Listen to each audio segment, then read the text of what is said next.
Hello everyone, welcome to the teachers journey. आज हम करने वाले हैं CTET December 2018 paper 1 of CDP and इससे पहले हम कर चुके हैं 2016 का पेपर प्रीवियस ईयर 1 एंड 2 दोनों पेपर हम कर चुके हैं। तो अगर आपने वो वीडियो नहीं देखी है तो डिस्क्रिप्शन में प्लेलिस्ट की लिंक आपको मिल जाएगी, उसे चेक कीजिए।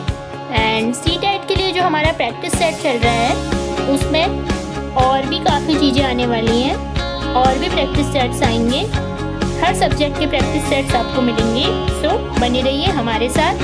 Let's start. First question is which of the following statement is true about the role of heredity and environment. Heredity और एनवायरनमेंट को बताता इनमें से कौन सी चीज़ स्टेटमेंट जो है वो ट्रू है। Certain aspects of development are influenced more by heredity and others more by environment। कुछ एस्पेक्ट जो है डेवलपमेंट के वो हेरिडिटी से इफ़ेक्ट होते हैं और कुछ ज़्यादा जो है वो एनवायरनमेंट से इफ़ेक्ट होते हैं। ये ऑप्शन नंबर ए में दिया गया है। Option number B, a child's ability to learn and perform is completely decided by the genes. Child की एबिलिटी की वो कितना लर्न करता है, क्या परफॉर्म करेगा, ये टोटली जीन्स पर डिसाइड होती है, जीन्स पर डिपेंड करती है। Option number C, good care and a nutrition diet can find off any disorder a child is born with. Environment plays a significant role only in child's language development. So its correct answer is option number A, क्योंकि जो child है वो heredity से भी और environment से भी उसमें डेवलपमेंट में इफ़ेक्ट आता है। Second, which of the following statements can not be attributed to Piaget's theory. कौन सा स्टेटमेंट पियाजे थ्योरी को रिलेट नहीं करता है। Development occurs in qualitative stages, children construct and use knowledge about their world, learning takes place through constant practice and children act on their environment. So इसमें से कौन सा स्टेटमेंट पियाजे थ्योरी से नहीं लिया गया है। Option number C, learning take place through constant practice, ये स्टेटमेंट पियाजे थ्योरी से नहीं लिया गया है। Question number 3, which of the following is not a limitation of a pre operational thought. Pre operational thought का लिमिटेशन क्या नहीं है इसमें से। Tendency to concentrate, development of the symbolic thought, egocentrism या फिर irreversibility. So its correct answer is option number B, development of symbolic thought. ये limitation नहीं है प्री ऑपरेशनल थॉट की, बाकी सब इसकी लिमिटेशंस हैं। Play has a significant role in development of young children for the following reasons except they gain mastery over their body, it stimulates their senses, या फिर option number C, it is a just a pleasant way to spend time, या फिर they acquire new skill and learn when to use them. So its correct answer is, fourth correct answer is option number C.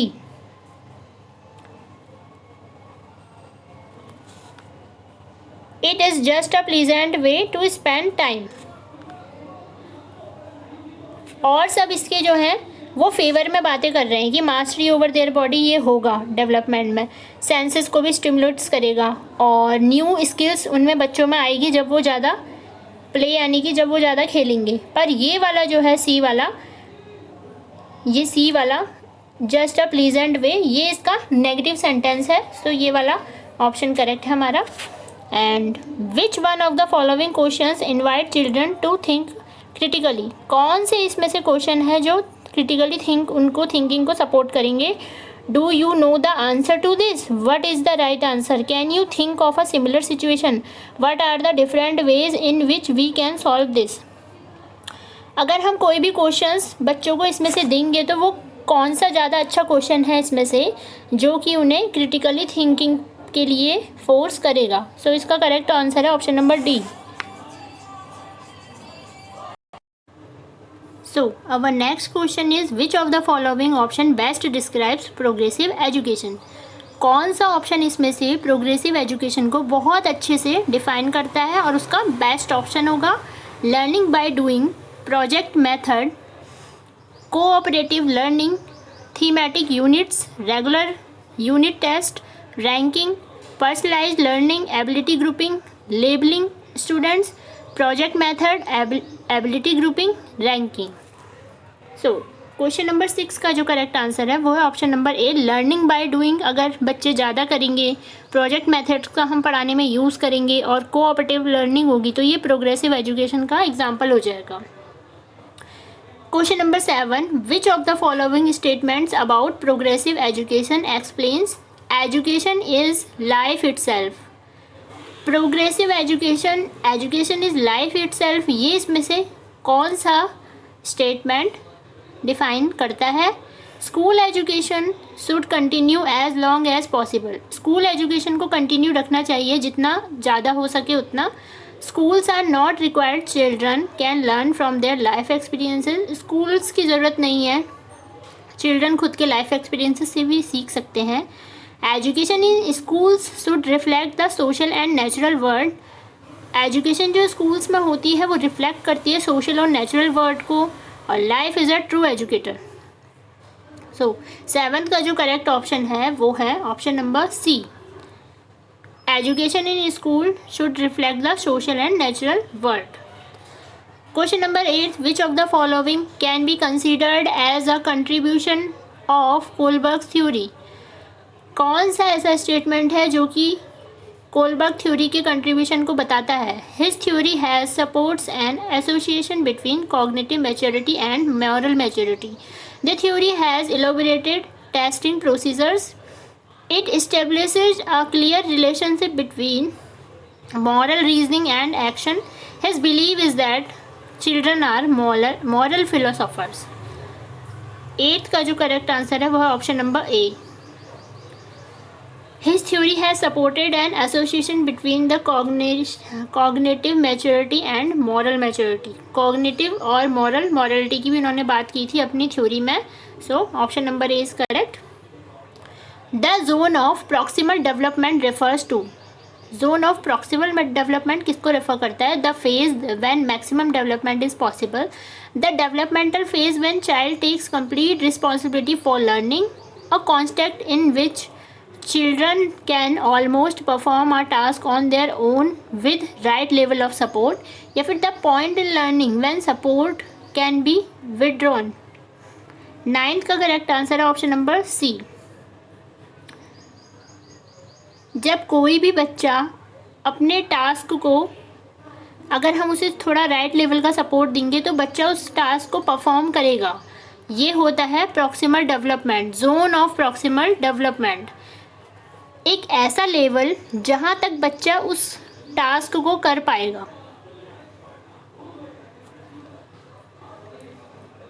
And androgynous personality is. Androgynous personality क्या है? refers to man with feminine traits, has a balance of what are generally considered masculine and feminine traits, tends to be assertive and arrogant, या फिर others to stereotypical gender roles prevalent in the society.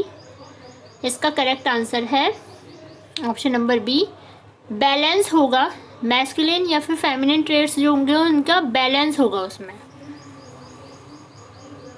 Children acquire gender roles through all of the following except media, socialization, culture या फिर tutoring. 11th का correct answer है option number D. 12th, one of the critique of standardized test has been that standardized test का एक critic या फिर कह सकते हैं हम लिमिटेशन, वो क्या थी? They represent largely the mainstream culture and are therefore biased. Their language is difficult to understand. The test cannot be administered on the large population या फिर they do not give a clear picture of child's ability. 12th का correct answer है option number A. They represent largely the mainstream culture and are therefore biased. ये standardised test का एक limitation है. Option number A. 13th, the theory multiple intelligence says that. Multiple intelligence theories क्या कहती थी? Intelligence can be rapidly accelerated, intelligence can be of several kinds, paper pencil test are not helpful, intelligence can be multiplied with effective pedagogy. 13 का correct answer है option number C.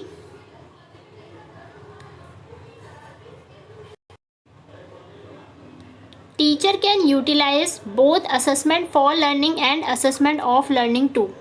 Know children's progress and achievement level, know learning needs of children and select teaching strategies accordingly. Assess children's performance at periodic intervals and clarify his/her performance. या फिर option number D, monitor children's progress and set appropriate goals to fill their learning gaps. Assessment of learning, both assessment for learning and assessment of learning, दोनों का utilisation हम कैसे कर सकते हैं? जब हम मॉनिटर करेंगे उसकी प्रोग्रेस को और अप्रोप्रिएट गोल देंगे। Option number D is the correct answer.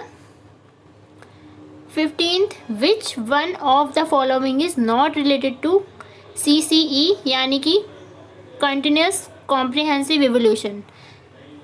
It has been mandated by the Right to Education Act of India. It is an integral part of teaching learning process.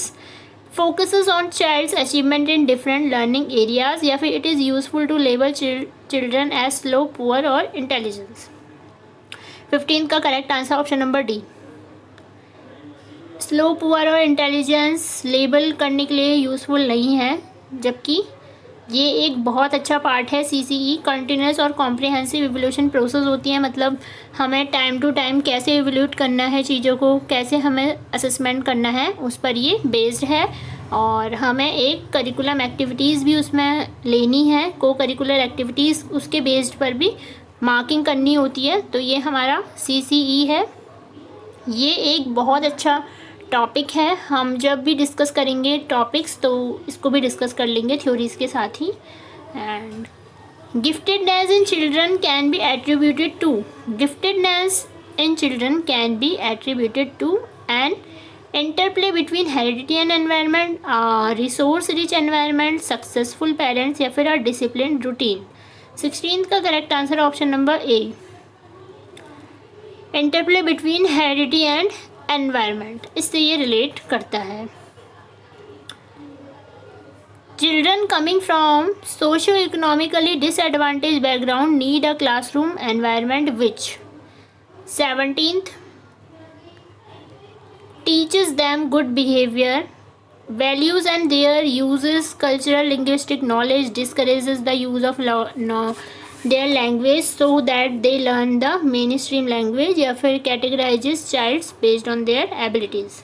17th का correct answer है option number B, values and use their cultural and linguistic knowledge, ये इसका correct answer होगा। The intervention needed for creative and talented children in the classroom test on। 18th का correct answer है option number A, use of customise and stimulating instructional method by the teacher.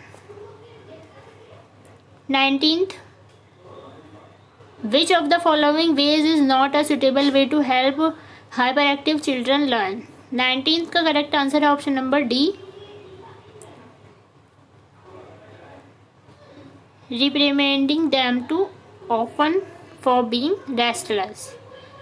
20, patterns of divergent thinking identify children who are, option number C is the correct answer, creative.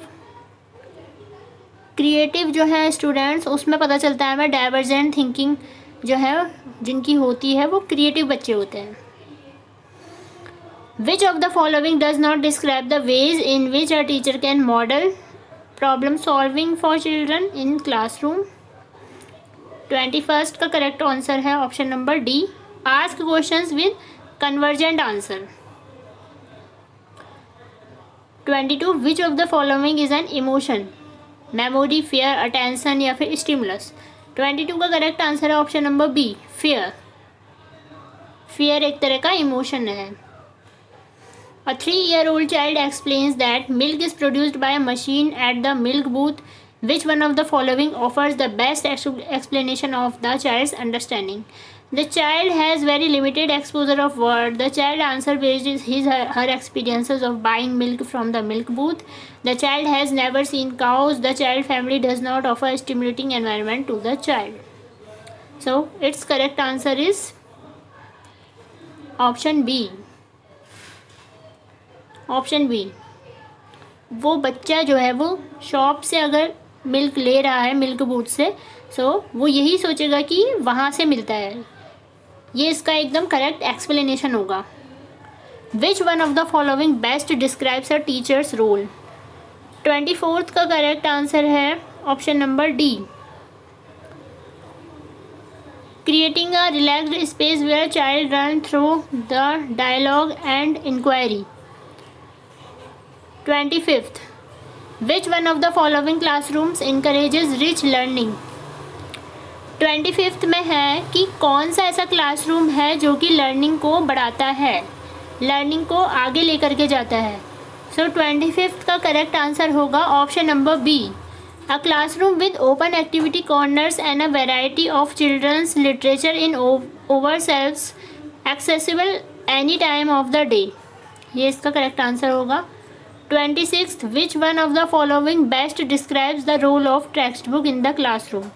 Classroom में text book के role को इसमें से कौन अच्छे से describe कर सकता है? 26 का करेक्ट आंसर होगा ऑप्शन नंबर ए।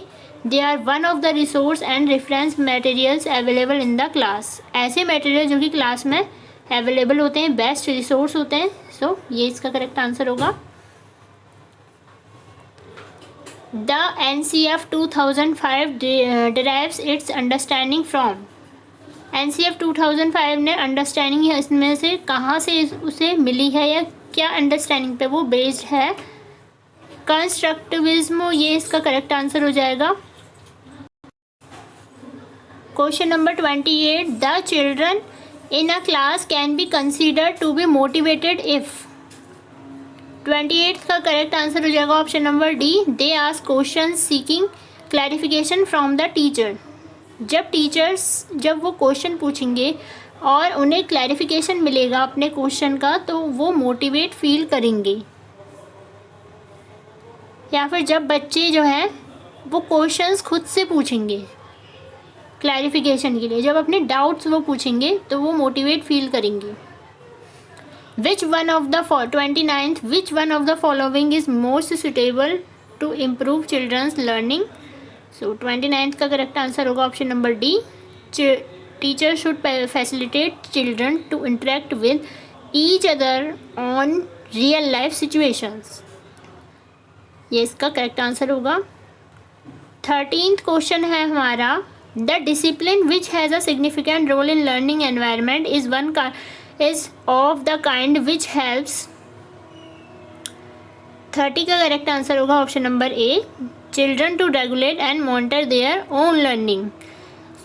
सो 30 का जो करेक्ट आंसर होने वाला है वो है हमारा ऑप्शन नंबर ए। इसी के साथ हमारा ये वाला पेपर 2018 का पेपर 1 था, ये CDP का, ये हो जाता है कंप्लीट। एंड इसके बाद हम करेंगे साइकोलॉजी के कुछ practice set questions. 1500 MCQ series आने वाली है आपके साथ।